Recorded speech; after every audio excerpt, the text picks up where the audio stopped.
He knew the little shop well, a bakery at the end of the street. The street was a poor one, and the bakery struggled to keep its doors open. But for many years he had been a visitor there. Their cakes were always stale, and the tea was always cold.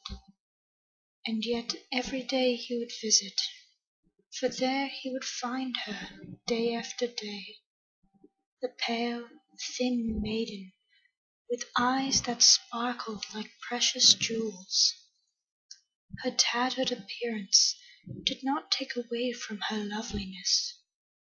Quietly she would sit at the corner table, a teacup clutched between her frail little hands.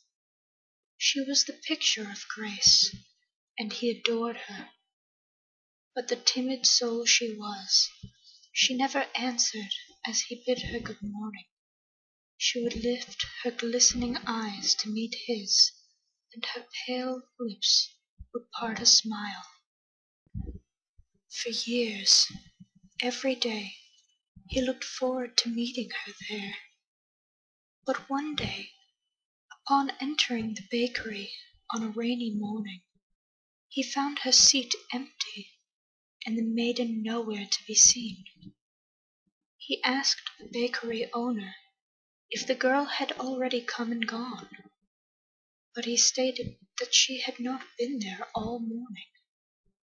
Distraught over the loss of his silent friend, he left the bakery without another thought. But not far up the road from the bakery he saw a ghastly sight. An overturned carriage on the side of the street, abandoned there.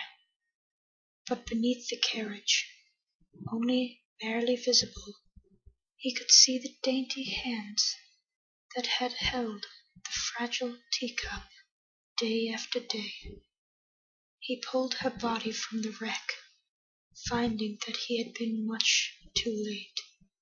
Her sparkling eyes had closed for good, and her pale lips would never smile again. Without the business of the man or the maiden, the bakery closed its doors. But the man had loved the place so dearly that he purchased the decrepit little shop. And every morning, from that day on, he would sit down at a dusty table, sipping on a cup of lukewarm tea. And far across the tables, in the corner of the room, on a table, rested her teacup filled to the brim, and around the little teacup 2 dainty little hands.